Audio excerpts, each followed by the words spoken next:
मुसलमानों के ज़वाल की वजह से इस्लामी तहज़ीब का इस दुनिया में कोई कामिल नमूना दिखाई नहीं देता। इस वक्त इस्लामी तहज़ीब को लादीनियत पर मबनी तहज़ीबों की यलगार का सामना है और दुनिया चूंकि अब ग्लोबल विलेज बन चुकी है। कोई भी एक खबर होती है और एक सेकंड में वो पूरी दुनिया तक पहुंच जाती है। एक बंदा अमेरिका में बात कर रहा है तो इधर सरगोदा में बैठा शख्स उसको उसी वक्त लाइव सुन रहा होता है। तो दूसरी तरफ वो जो अक़वाम है ना, जो मुसलमानों के खिलाफ हैं, उनके जहनों में एक ये भी बात है, एक ये भी खतरा है कि इस्लाम के पैरोकार कहीं टेक्नोलॉजी का जो मैदान है इसके वारिस ना बन जाएं। ये भी उन्हें एक बहुत बड़ा खतरा है, क्योंकि दुनिया ग्लोबल विलेज है। तो अगर मुसलमान इस टेक्नोलॉजी के मैदान में इसके वारिस भी बन गए तो उनके लिए ये बहुत बड़ा खतरा है। तो मगरबी दुनिया का जो शिद्दत पसंद तबका है वो मुसलमानों की बढ़ती हुई आबादी से बहुत ज्यादा खौफजदा है और यही तबका दुनिया में किसी भी जगह पर होने वाली दहशतगर्दी को मुसलमानों से मंसूब कर देता है। यही तबका आए रोज मुख्तलिफ हीलों बहानों से मुसलमानों को मुश्ताइल करके दुनिया की नजरों में मुसलमानों को जज्बाती और अकल से आरी कौम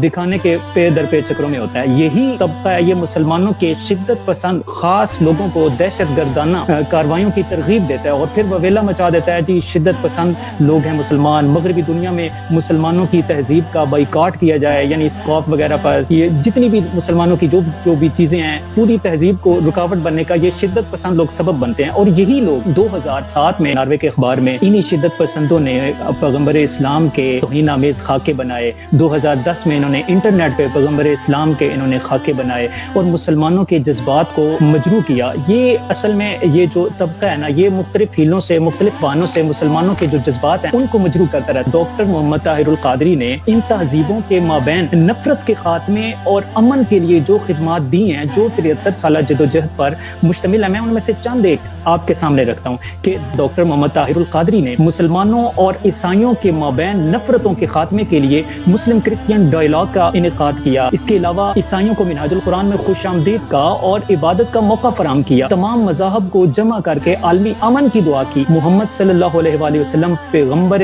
अमन और रहमत के उन्वान से वेले अरीना में आलमी कॉन्फ्रेंस में हजारों गैर मुसलमानों को आकाए दो आलम नबी मुकर्रम सल्लल्लाहु अलैहि वसल्लम के अमन और रहमत के पहलुओं से मुतारफ करवाया और पूरी दुनिया में हजारों इज्तिमात, लेक्चर्स, प्रोग्राम में इस्लाम के तसव्वुर जिहाद और अमन के क़याम में इस्लाम और पैगम्बर इस्लाम की खिदमात की वजाहत की और दुनिया भर में नौजवानों को तसव्वुफ की तालीमात के जरिए मुतशद्दिद किरदार से दूर रखा। फतवा और आलमगीर जदोजहद के जरिए दहशतगर्दों को फिक्री और अमली तौर पर तनहा कर दिया। अंबियाए कराम की इज्जत और नामूस की हिफाजत की। और फिर यहूदी और ईसाई लोगों ने जब कहा कि गुस्ताख रसूल की सजा मौत, ये तो एक जालमाना रवैया है, तो हुजूर शेखुल इस्लाम ने डेनमार्क में मुनक़िद कॉन्फ्रेंस में उनको जवाब दिया और बताया उन्हें कि ये जो सजा है ना, इसकी इब्तिदा हजरत मूसा अलैहिस्सलाम के दौर में इसकी इब्तिदा हुई। उनके दौर में अल्लाह और नबी और आसमानी किताब की गुस्ताखी पर रजम की सजा दी जाती थी। रजम से मुराद यानी पत्थर मार मार कर मारा जाता था, खत्म कर दिया जाता था। ये सजा थी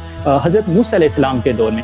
तो हुजूर शेखुल इस्लाम ने 73 साल जद्दोजहद का आलमी सतह पर की जद्दोजहद से उम्मत मुस्लिमा के खिलाफ अब बहुत कमी हो रही है। तो दूसरी कौमें अब मुसलमानों के करीब से करीब आती जा रही हैं। त्योहारों पर ज़ियाफ़तों का एहतमाम किया जाता है। अब 2010 में भी ईद के मौका पर बरतानिया में हुकूमती सतह पर इन चीज़ों का एहतमाम किया गया। इसी तरह से पाकिस्तान में भी गिरजाघरों में महफिल मिलाद मुनक़िद हो रही हैं। तो ये सारी हुजूर शेखुल इस्लाम डॉक्टर मोहम्मद ताहिरुल कादरी की काविश हैं। इन सारी काविशों को देख के फिर दिल से वही शेर निकलता है कि ऐ मेरे कायद तुझे तारीख सलामी देगी, अबरू खाक में बदखाह के मिल जाएगी, वो हकीकत जो निगाहों से अभी ओझल है, वक्त आया तो हर एक शख्स पे खुल जाएगी। बेशक इंशाअल्लाह।